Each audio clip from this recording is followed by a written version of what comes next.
1938 సాయుధ రైతాంగ పోరాటానికి తండాలలో గూడాలలో మారుమూల పల్లెల్లో ఉన్న ఎర్రజెండా మోసినోళ్ళు ఎందరో మంది ఆనాడు ఉద్యమ బాట పట్టినప్పుడు కూడా ఈ ఉస్మానియా యూనివర్సిటీ అండగా నిలబడి ఆనాటి పోరాటాల మీద ఈ గడ్డ మీద చర్చ జరిగింది. ఆ అంశమే కాదు, ఈ ఉస్మానియా యూనివర్సిటీకి ఒక గొప్ప చరిత్ర ఉన్నది.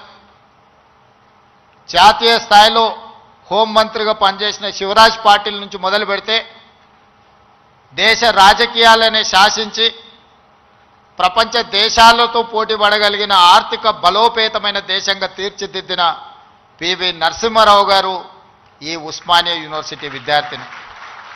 వీరే కాదు, తొలి తెలంగాణ ఉద్యమానికి నాయకత్వం వహించిన ఆనాటి డాక్టర్ చెన్నారెడ్డి గారు, మల్లికార్జున్ గౌడ్ గారు, మదన్ మోహన్ లాంటి వాళ్ళు ఈ ఉస్మానియా యూనివర్సిటీని విద్యార్థులే అని ఈరోజు మనం గుర్తు చేసుకోవాలి.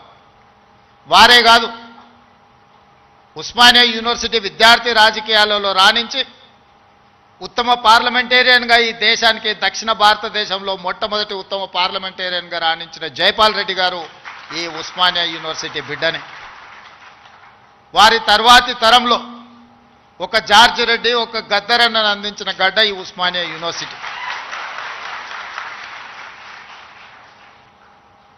ఆ తర్వాత చాలామంది ఈరోజు ఇక్కడ ఉన్న తెలంగాణ ఉద్యమంలో క్రియాశీలక భాగస్వామ్యం తీసుకున్న ఎంతోమంది విద్యార్థుల నుంచి ప్రొఫెసర్లుగా నుంచి తెలంగాణ సాధనలో తమ వంతు కర్తవ్యాన్ని నెరవేర్చిన వాళ్ళు ఈ గడ్డ మీద నుంచి ఇక్కడ చదువుకున్న వాళ్ళే, ఇక్కడ సమస్యల మీద చర్చించిన వాళ్ళే.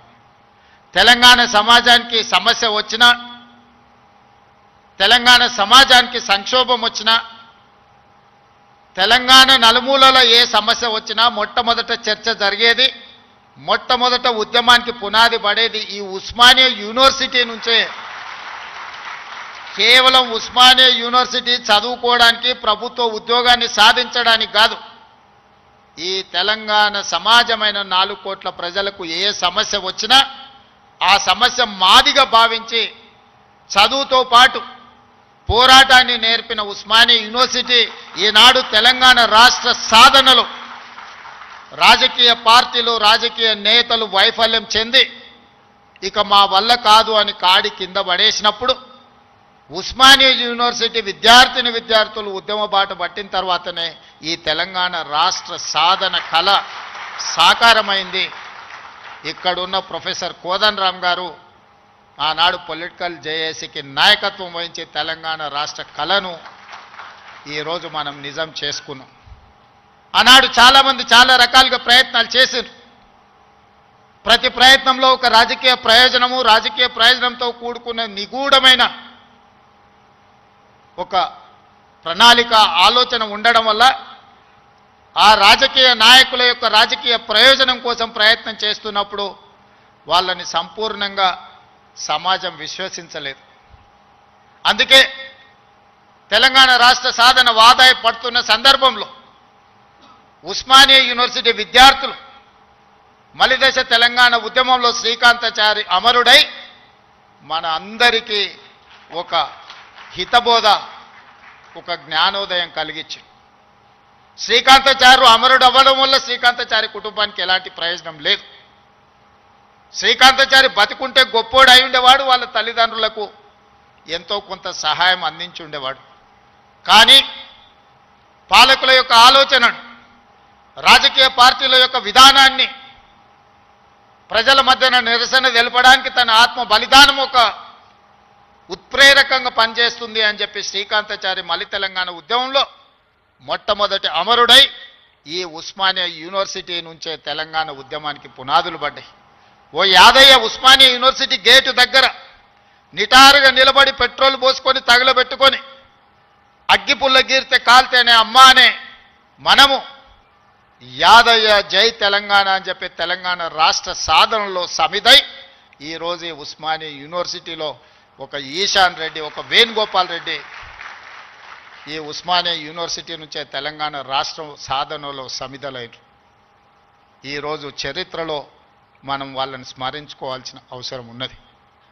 ఈ ఉస్మానియా యూనివర్సిటీ ఈ దేశానికి డాక్టర్లను, లాయర్లను, ఇంజనీర్లనే కాదు ఐఏఎస్లను, ఐపీఎస్లను అందించిన చరిత్ర ఈ ఉస్మానియా యూనివర్సిటీకి ఉంది. ఈ వేదిక మీద ఉన్న సిబి ఆనంద్ గారు 8991 ఈ ఉస్మానియా యూనివర్సిటీ విద్యార్థి 22 సంవత్సరాల వయసులోనే మొట్టమొదటి ప్రయత్నంలోనే ఐపీఎస్ సాధించిన యంగెస్ట్ ఐపీఎస్ ఆఫీసర్గా ఈరోజు డీజీపీ క్యాడర్లో హైదరాబాద్ కమిషనర్గా ఇక్కడి విద్యార్థి ఈ వేదిక మీద ఉన్నాడు అని అంటే ఈ ఉస్మానియా యూనివర్సిటీ ఎంత బలమైన పునాదులు వేసిందో తెలంగాణ నిర్మాణంలో ఈరోజు మనం గుర్తు చేసుకోవాలి. అందుకే మిత్రులారా, తెలంగాణలో ఏ సమస్య వచ్చినా, తెలంగాణ ప్రజలకు ఏ అవసరం వచ్చినా అండగా నిలబడే ఈ ఉస్మానియా యూనివర్సిటీ కళావిహీనమైపోయి వైస్ ఛాన్సలర్ల నియామకం జరగక, ప్రొఫెసర్లు రిటైర్ అయిపోతే ప్రమోషన్లు ఇవ్వక, అసోసియేట్ అసిస్టెంట్ ప్రొఫెసర్లను కాదు లెక్చరర్లను, నాన్ టీచింగ్ స్టాఫ్ను కూడా నియామకాలు చేయక కొద్ది కొద్దిగా క్యాన్సర్ లాగా ఈ ఉస్మానియా యూనివర్సిటీని నిర్వీర్యం చేసి తెలంగాణ సమాజానికి చైతన్యాన్ని అందించే ఈ ఉస్మానియా యూనివర్సిటీని కాల గర్భంలో కలిపేయాలని కుట్ర జరుగుతున్న సందర్భంలో ఖచ్చితంగా ఈ ఉస్మానియా యూనివర్సిటీ పూర్వ వైభవాన్ని మళ్ళీ ప్రారంభించాలి అనే ఒక గొప్ప ఆలోచనతోని నేను ముఖ్యమంత్రి అయిన మరుక్షణం ఉస్మానియా కాకతీయ యూనివర్సిటీలతో పాటు అంబేద్కర్ ఓపెన్ యూనివర్సిటీ నుంచి మొదలు పెడితే యూనివర్సిటీలను అన్నిటిని కూడా చదువుకే కాదు సామాజిక చైతన్యానికి వేదికలు కావాలి. ఈ యూనివర్సిటీల వైస్ ఛాన్సలర్కి ఒక సామాజిక స్పృహతో పాటు సామాజిక చైతన్యం ఉన్న వాళ్ళని నియమించాలి అని చెప్పి సామాజిక న్యాయాన్ని చేయడమే కాదు, చేసి చెప్పడమే కాదు, చేసి చూపించినాం. 108 సంవత్సరాల ఉస్మానియా యూనివర్సిటీ చరిత్రలో ఈ గడ్డ మీద ఒక్క దళితుడు కూడా వీసీ కాలేదు, వైస్ ఛాన్సలర్ కాలేకపోయింది. వాళ్ళ కుమార్ని ఒక దళిత బిడ్డని ఈరోజు మనం ఉస్మానియా యూనివర్సిటీ వైస్ ఛాన్సలర్గా చేసినాం.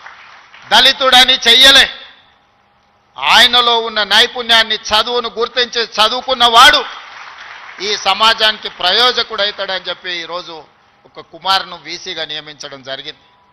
ప్రొఫెసర్ చక్రపాణి గారిని ఇవాళ వైస్ ఛాన్సలర్గా నియమించడమంటే తెలంగాణ ఉద్యమంలో పాల్గొనడమే కాదు, తెలంగాణ సమాజానికి ఏమి కావాలనో ఆలోచించగలిగిన శక్తి ఉంది కాబట్టే ఈరోజు వారిని కూడా మనం వైస్ ఛాన్సలర్గా నియమించుకున్నాం. ప్రొఫెసర్ పురుషోత్తంని విద్యా కమిషన్లో ఈరోజు నియమించడము అని అంటే వారు చదువుకున్నారు కాబట్టి.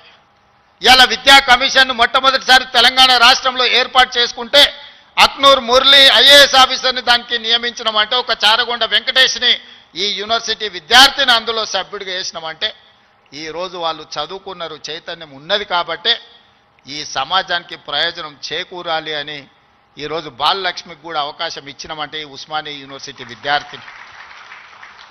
ఈరోజు దయాకర్ ఇక్కడ ఎమ్మెల్సీ కూర్చున్నాడంటే ఇక్కడ చదువుకొని ఇక్కడి నుంచి రాణించిన విద్యార్థులు వీళ్ళందరూ. ఈ ఉస్మానియా యూనివర్సిటీ 4వ తరగతో 3వ తరగతో లేకపోతే 2వ తరగతో లేకపోతే గ్రూప్ 1 ఆఫీసర్లను ఉత్పత్తి చేయడానికి కాదు, ఈ తెలంగాణ సమాజాన్ని పునర్నిర్మించడానికి అవసరమైన మేధా సంపత్తిని ఈ ఉస్మానియా యూనివర్సిటీ నుంచి మేము ఆశిస్తున్నాం.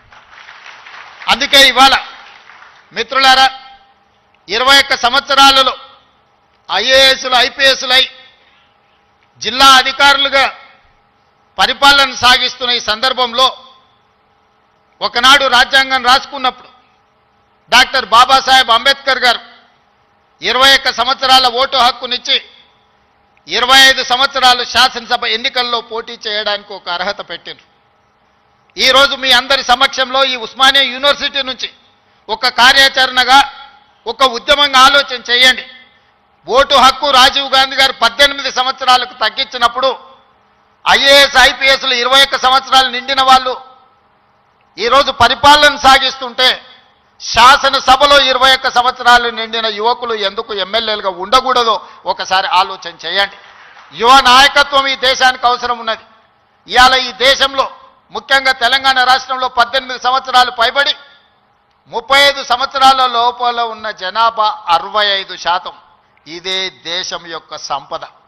ఈ యువ సంపద, ఈ యువ మేధస్సు ప్రపంచ దేశాలకు ఎగుమతి అయి ఇవాళ అమెరికా, సింగపూర్లను అత్యంత ధనిక దేశంగా రాణించడానికి మన వాళ్ళ శ్రమ ఉన్నది, మన వాళ్ళ చెమట ఉన్నది. మరి ఇతర దేశాలకే తమ మేధా సంపత్తిని కరిగించి సంపద గల దేశంగా మారుస్తుంటే మన రాష్ట్రాన్ని సంపద గల రాష్ట్రంగా మనం ఎందుకు మార్చుకోకూడదు? మన యువకులు ఎందుకు మన అభివృద్ధిలో భాగస్వాములు కాకూడదు? ఒకసారి ఆలోచన చేయండి. ఈరోజు ఈ ఉస్మానియా యూనివర్సిటీ చదువులకే కాదు, పరిశోధనలకు కూడా వేదిక కావాలి.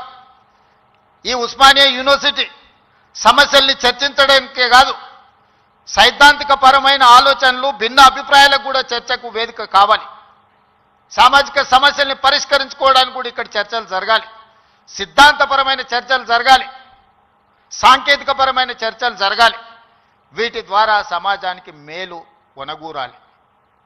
ఈరోజు మనకు నచ్చని సిద్ధాంతం ఉంటే చర్చించడానికి మనం సిద్ధంగా లేం. అసహనం పెరిగిపోయింది.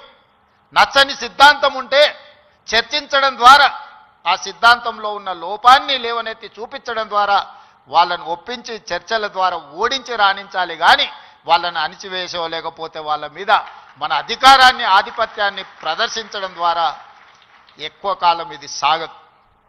అందుకే ఈరోజు తెలంగాణ రాష్ట్రంలో రెండవ ముఖ్యమంత్రిగా నేను బాధ్యత చేపట్టిన తర్వాత పొట్టి శ్రీరాములు యూనివర్సిటీగా ఉన్న తెలుగు యూనివర్సిటీకి ఆనాడు పాత్రికేయ సంపాదకుడుగా, మేధావిగా, నిజాం రజాకర్ల నుంచి విముక్తి కలిగించిన పోరాటంలో పాల్గొన్న సురవరం ప్రతాప్ రెడ్డి గారి పేరును తెలుగు యూనివర్సిటీకి మనం పేరు పెట్టుకోవడం జరిగింది.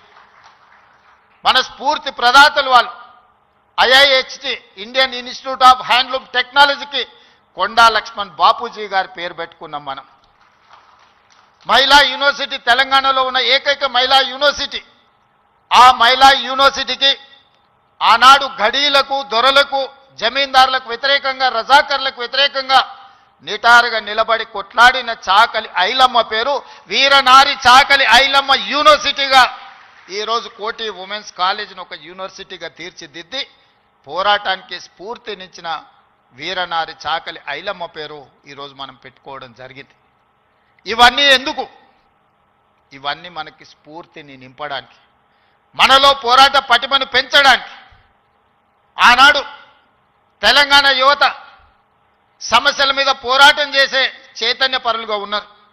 కానీ ఈనాడు ముఖ్యమంత్రిగా నాకు అందుతున్న సమాచారం, తెలంగాణ ప్రాంతంలో జరుగుతున్న పరిణామాలు మానసిక వేదనకు గురి చేసే పరిస్థితి ఉన్నది. ఈరోజు పట్టణ ప్రాంతాలలో లేకపోతే యూనివర్సిటీలలో కాదు, చిన్న చిన్న కాలేజీల్లో, జూనియర్ కాలేజ్, డిగ్రీ కాలేజీల్లో కూడా విద్యార్థులు గంజాయి సేవించే పరిస్థితి వచ్చింది. ఇది తెలంగాణ సమాజాన్ని నిర్వీర్యం చేసే ప్రమాదం పొంచి ఉన్నది. ఇవాళ గంజాయి, డ్రగ్స్ తెలంగాణ సమాజాన్ని, యువతను పట్టి పీడిస్తున్నాయి. ఇవాళ సిద్ధాంతపరమైన పోరాటాలు లేకపోతే సామాజిక చైతన్యానికి సంబంధించిన ఉద్యమాలు లేకపోవడం వల్ల ఈరోజు ఈ విద్యార్థులు వ్యసనాల వైపు బానిసలు అవుతున్నారు. ఇది మనందరం, ఇక్కడున్న మేధావులందరూ ఆలోచన చేయాలి, చర్చ చేయాలి. ఈ పరిస్థితుల్లో మనందరం ఒకనాడు తెలంగాణ సమాజంలో కావచ్చు, ఈ దేశంలో కావచ్చు, శ్రీమతి ఇందిరాగాంధీ గారు, పివి నరసింహారావు గారు తీసుకొచ్చిన agriculture ceiling act, urban ceiling act ద్వారా జాగీర్దారులు, జమీందారులు, భూస్వాముల దగ్గరున్న వేలాది ఎకరాల భూములను, కొన్ని లక్షల ఎకరాల భూములను సేకరించి దళితులకు, గిరిజనులకు అసైన్మెంట్ పట్టాల పేరు మీద భూములు ఇచ్చారు. ఆనాడు గ్రామాలలో భూమి ఉండడం ఆత్మగౌరవం, వ్యవసాయం చేయడం ఆ కుటుంబానికి గుర్తింపుగా ఉండి ఆనాడు ప్రభుత్వాలు ఇందిరమ్మ పేరు మీద అసైన్మెంట్ భూములను పేదలకు లక్షలాది ఎకరాలు పంచారు.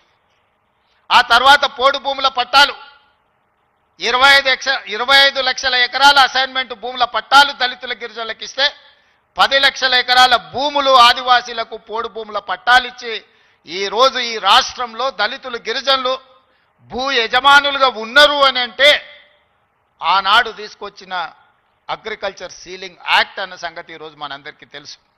ఈరోజు సొంత ఇంటి కళ నేను ఖానాపూర్లో ఒక ఆదివాసీ బిడ్డకి ఎమ్మెల్యే టికెట్ ఇచ్చిన. అతనుకున్న గొప్ప ఆస్తి ఏందంటే వాళ్ళ తండ్రికి ఇందిరమ్మ ఉన్నప్పుడు ఇచ్చిన ఇందిరమ్మ ఇల్లు.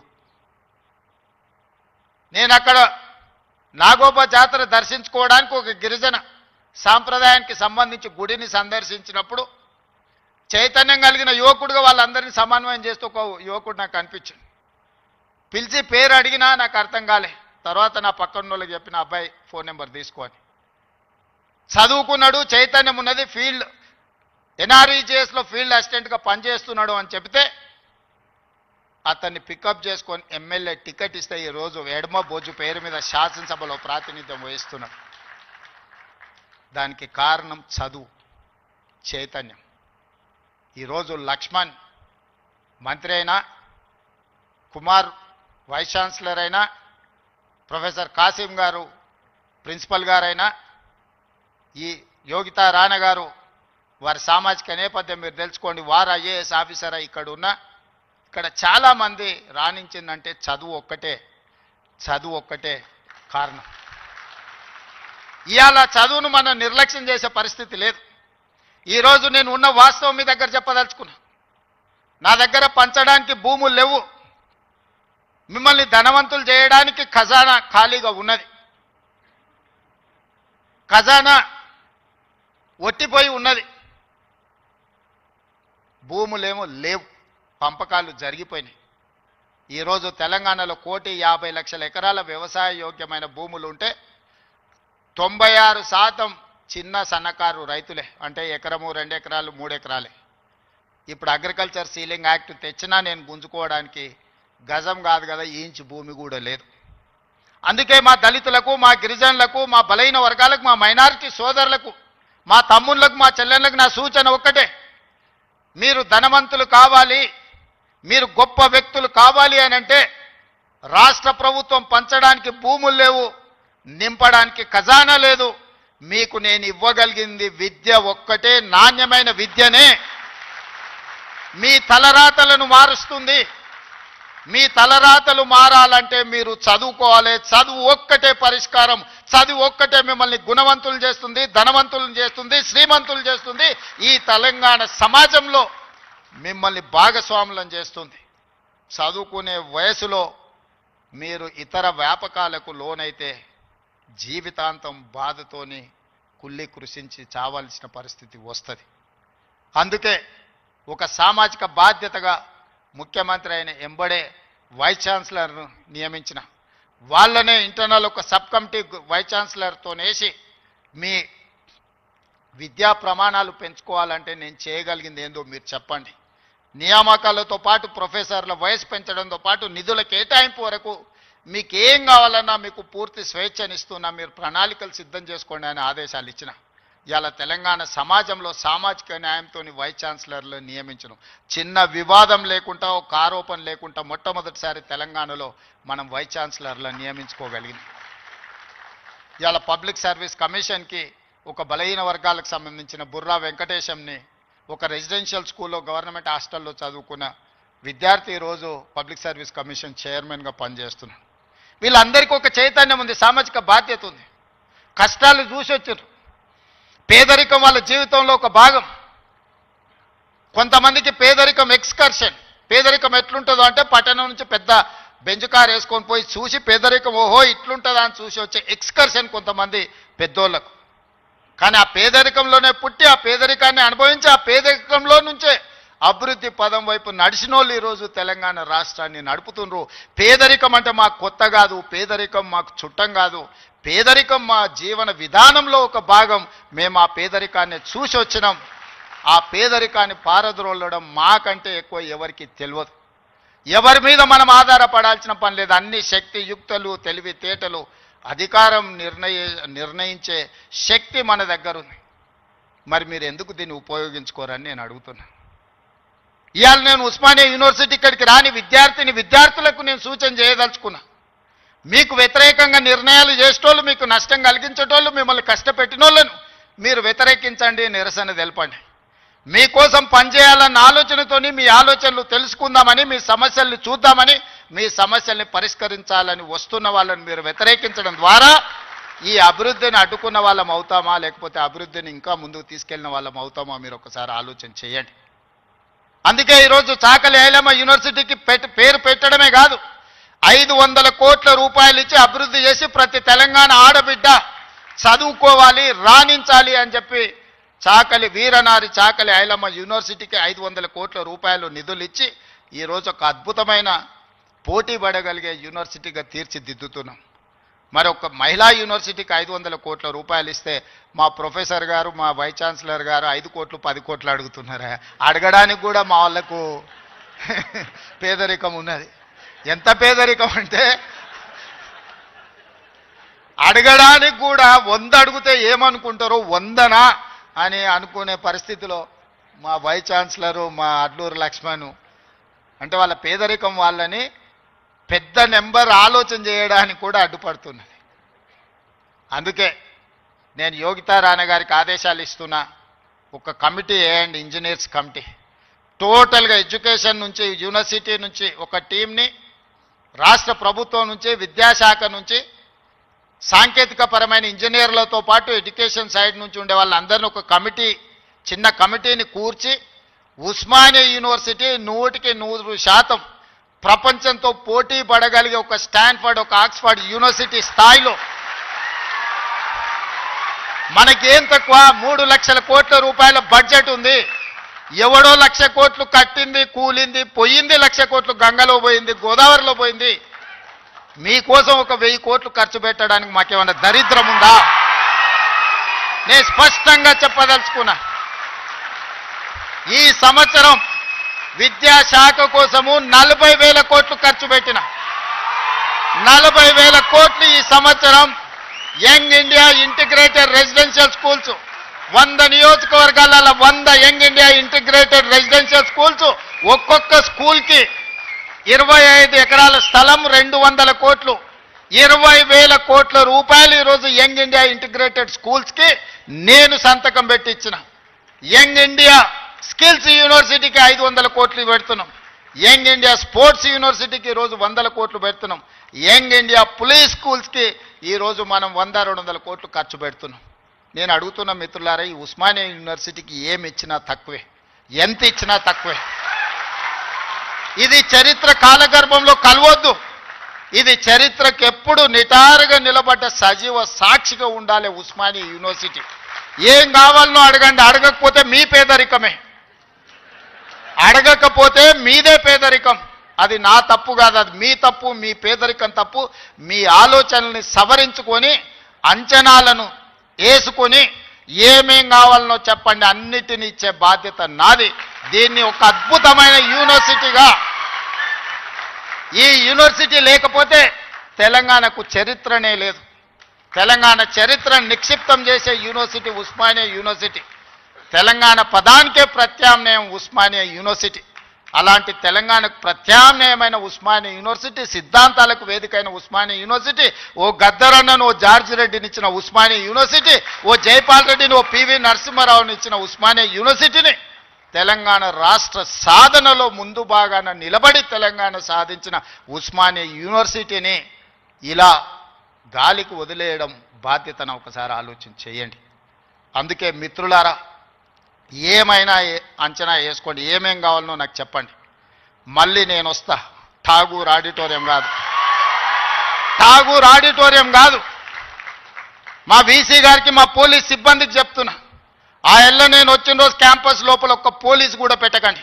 ఏ విద్యార్థులు ఏ నిరసన అయినా తెలపనియండి, నిరసన తెలిపే స్వేచ్ఛ కూడా వాళ్ళకి ఇద్దాం. ఆర్ట్స్ కాలేజ్ ముందు మీటింగ్ పెడతా, మీకు కావలసిన 100 కోట్ల నిధులు ఇస్తా. మళ్ళీ మీటింగ్ ఆర్ట్స్ కాలేజ్ దగ్గరనే, అక్కడ ఇక్కడ కాదు.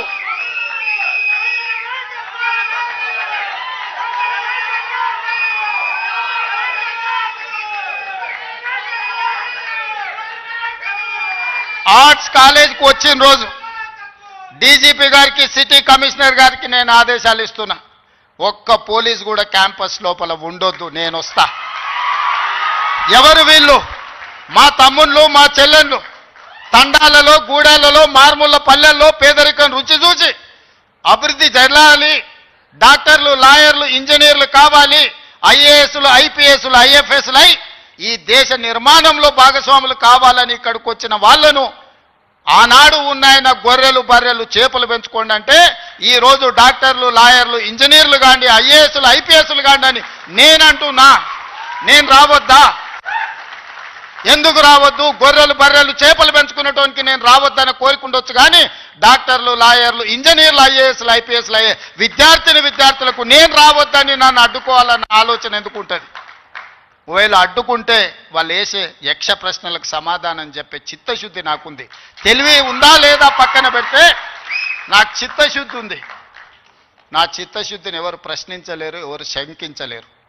అందుకే మీరు అంచనాలు పెంచండి, అంచనాలు వేయండి, అన్ని వివరాలు సేకరించండి.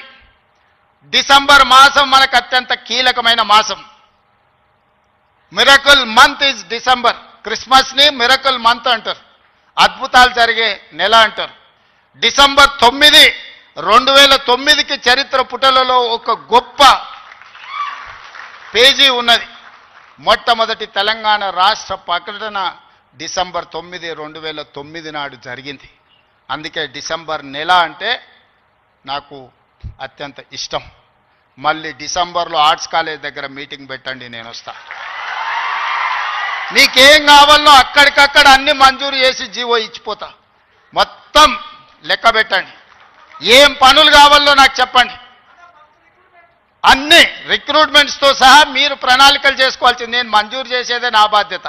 పబ్లిక్ సర్వీస్ కమిషను ఆనాడు గ్రూప్ 1 పరీక్షా పత్రాలు జిరాక్స్ సెంటర్లలో పల్లి బఠానీల కింద అమ్ముకుంటే పబ్లిక్ సర్వీస్ కమిషన్ని ప్రక్షాళన చేసి కొత్తగా నియమించి పరీక్షలు నిర్వహించి దాదాపుగా 85% ఎస్సీ, ఎస్టీ, బీసీ మైనారిటీలు ఈరోజు సెలెక్ట్ అయ్యే పరిస్థితి ఉంటే కొంతమంది అడ్డుకోవాలని కోర్టుకెళ్ళి స్టే తీసుకొచ్చి సంవత్సరాల కొద్దీ 2011లో పబ్లిక్ సర్వీస్ కమిషన్ గ్రూప్ 1 పరీక్షలు జరిగితే 2025 వరకు మళ్ళీ పరీక్షలు జరగలేదు. 14-15 ఏళ్ల తర్వాత నేను పరీక్షలు నిర్వహిస్తే ఫలితాలను ప్రకటించకుండా అడ్డుకుంటారు. విద్యార్థులారా మీరు ఆలోచన చేయండి.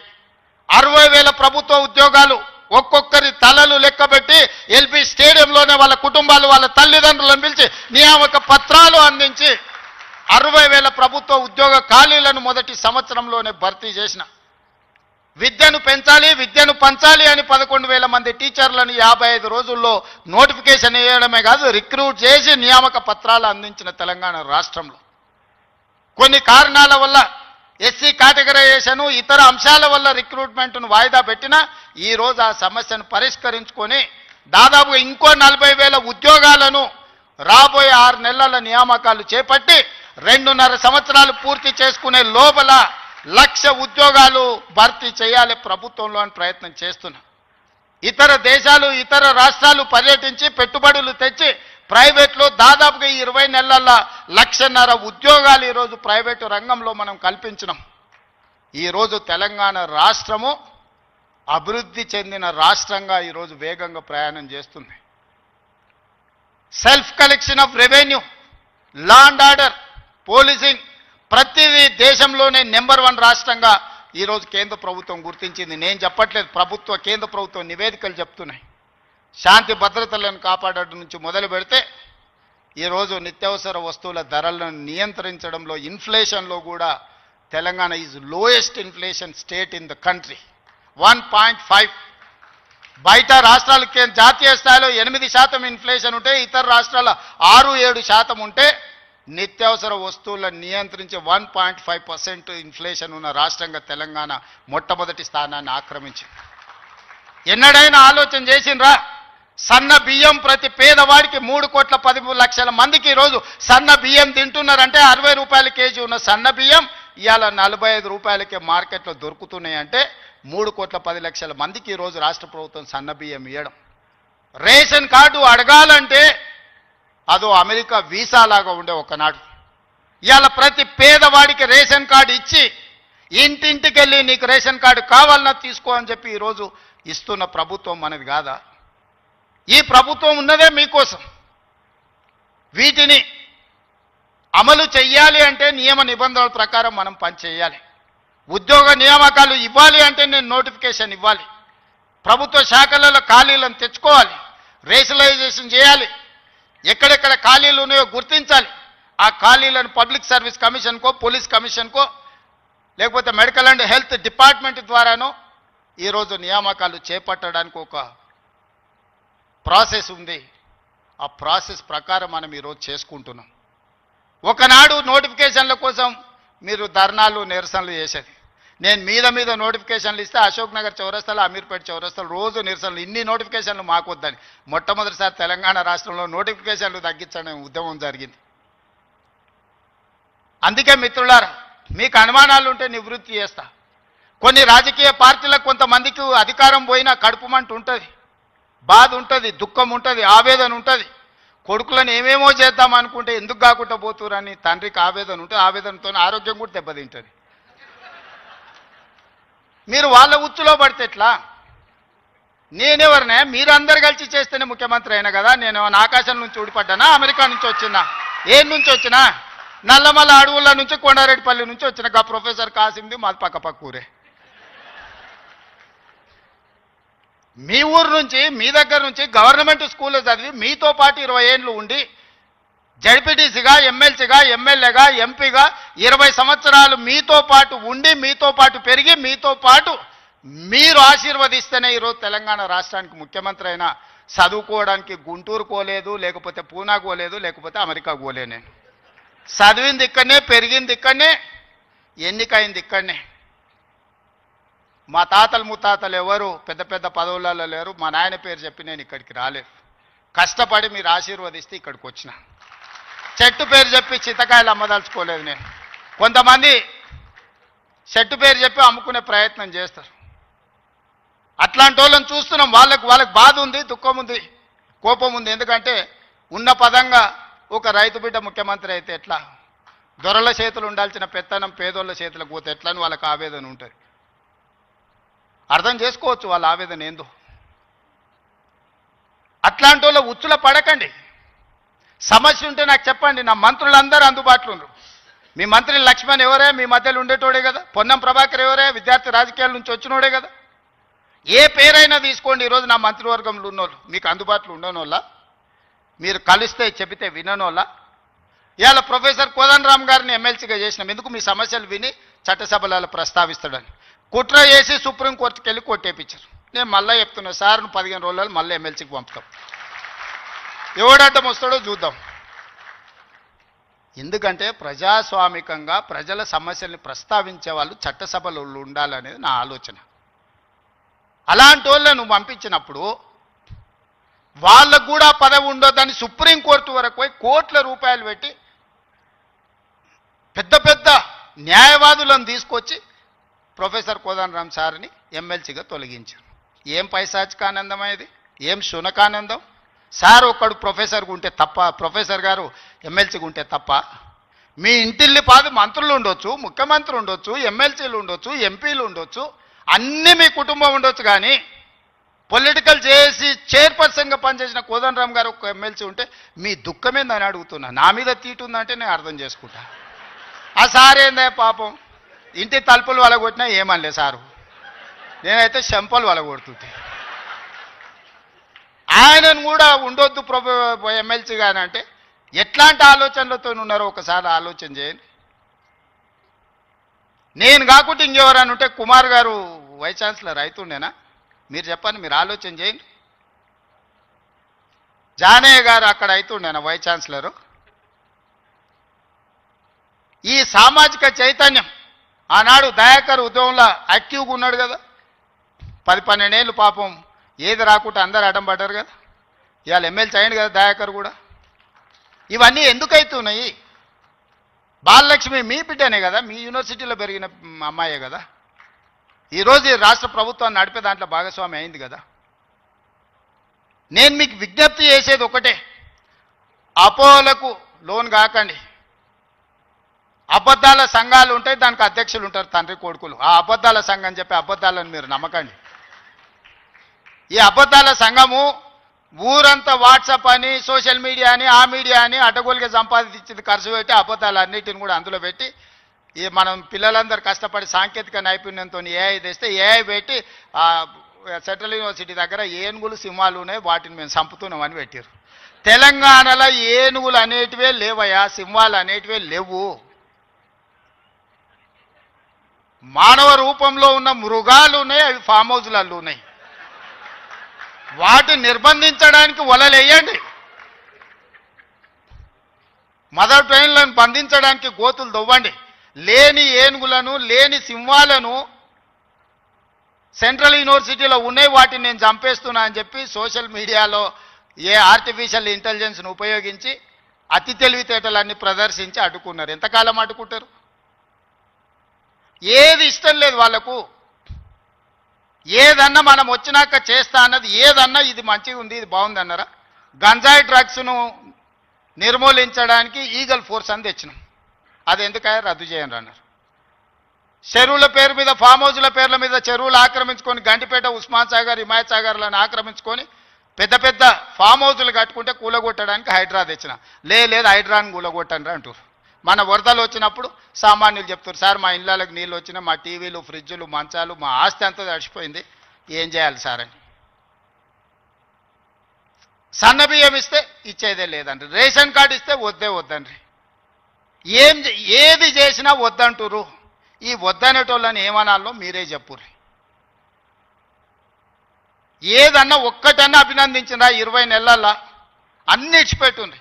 వైస్ ఛాన్సలర్ నియమించిన మంచి పనే కదా, రిక్రూట్మెంట్ ఇవ్వమని అనుమతించిన మంచి పనే కదా. గలీజ్ అలవాట్లు ఉన్న గంజాయి డ్రగ్స్ను రద్దు చేయాలి, ఈపులు ఇరగొట్టాడని చెప్పినా అది అయితే మంచి పనే కదా. ఇవి కూడా అభినందించకుండా నన్ను తిడుతున్నారంటే వాళ్ళ ఉద్దేశం ఏంది, వాళ్ళ దుఃఖం ఏంది? మీకు వాళ్ళతో ఉన్న లాలూచేంది? గంజాయి అమ్మేటోళ్ళతోని, డ్రగ్స్ అమ్మేటోళ్ళతోని. దీపావళి పండుగ కంటే దావత్ చేసుకున్నాడంట బామర్ది. మేము దీపావళి పండుగకు చిచ్చుబుట్లు కాల్చుకుంటే వాళ్ళు సారా బుట్లు పెట్టుకొని దావత్ చేసుకున్నాం. అందులో పట్టుకుంటే డ్రగ్స్ తీసుకున్నవాడు దొరికిండు. అట్లెట్లా పట్టుకుంటారు అంటాడు. అంటే డ్రగ్స్ తీసుకుంటే పట్టుకోవద్దా? మీరే చెప్పుర్రి. వద్దు అని అంటే వదిలిపెడదాం. మరి మీరు అందరు కలిసి తీర్మానం చేస్తే గంజాయి డ్రగ్స్ తీసుకోవచ్చు, మనం ఏమనొద్దు. తెలంగాణ రాష్ట్రంలో వాళ్ళు చెప్పినట్టు మరి అట్లాంటి రాజ్యాంగం ఏదైనా ఉంటే నాకు చూపియ్యరు. ఇట్లాంటి వాళ్ళు తెలంగాణ సమాజానికి పట్టిన చెదలు. ఆ చెదల్ని మనం ఒకసారి గుర్తించడం కొంచెం ఆలస్యం అవుతుంది. ఎందుకంటే మన ఇళ్ళల్లో మనం వుడ్ వర్క్ చేసుకున్నప్పుడు ఇట్లనే కనిపిస్తుంది. లాస్ట్కి ఇట్లా చూస్తే మొత్తం డొల్లయిగా అనిపిస్తుంది. తెలంగాణ సమాజానికి కూడా వాళ్ళు ముసిగేసుకున్న చెదల్లాంటి వాళ్ళు ఈ తెలంగాణ సమాజం బాగు కోరుకోరు. ఉస్మానియా యూనివర్సిటీని బతకనియరు. మళ్ళీ వచ్చిండ్రంటే ఆలోచనలకు కూడా వచ్చినా ఈ ఉస్మానియా యూనివర్సిటీని ఉంచరు. లేఅవుట్లు వేసి ప్లాట్లు అమ్ముకుంటారు తప్పితే ఈ ఉస్మానియా యూనివర్సిటీని ఉంచరు. ఎందుకంటే చదువుకోవద్దు. వాళ్ళ ఏకైక కుట్ర ఒక్కటే, గొల్లోళ్ళు గొర్రెలు పెంచుకోవాలి, మాదిగోళ్ళు చెప్పులు కుట్టుకోవాలి, గౌన్లోళ్ళు ఈదులు గీసుకోవాలి, ముదిరాజులు చేపలు పట్టుకోవాలి, వాళ్ళు మాత్రం దొరలు మాత్రం రాజ్యాలు ఏలుకోవాలి. గింతనే సింపుల్ ఫిలాసఫీ వాళ్ళది. నాది దానికి విరుద్ధం. మా పిల్లలు, మా తమ్ముళ్ళు, మా చెల్లెళ్ళు డాక్టర్లు, లాయర్లు, ఇంజనీర్లు కావాలి. ఈ తెలంగాణ సమాజం అభివృద్ధి చెందిన రాష్ట్రంగా 2034కు $1 ట్రిలియన్ ఎకానమీ, 2047కు $3 ట్రిలియన్స్ ఎకానమీ కావాలి అని అంటే మీరందరూ అభివృద్ధి సాధించాలి, చదువుకోవాలి. చదువు ఒక్కటే మీ తలరాతను మారుస్తుంది. ఈ చదువు ఒక్కటే మిమ్మల్ని సమాజంలో గుర్తింపు, గౌరవాన్ని ఇస్తుంది. ఆ చదువుకు ఏం కావాలన్నా చేసే బాధ్యత నాది. మీ సోదరుడిగా, మీ వాడిగానే మాటిస్తున్నా. ఏం కావాలనో అడగండి, అన్నిది ఇచ్చే బాధ్యత నాది. ఇంకో దగ్గర అయితే అవసరమైతే ఆపుతా. ఇంకెక్కడన్నా అడ్జస్ట్మెంట్ ఉంటే అక్కడనో ఇక్కడనో ఇంకేదాన్ని ఉంటే నల్లా బంద్ చేసి అయినా కాలు ఇక్కడ మలుపుతా. మీరేం ఫికర్ పెట్టుకోకరి, నేనున్నా. మీరు కావాల్సింది చేసుకోండి. ధన్యవాదాలు.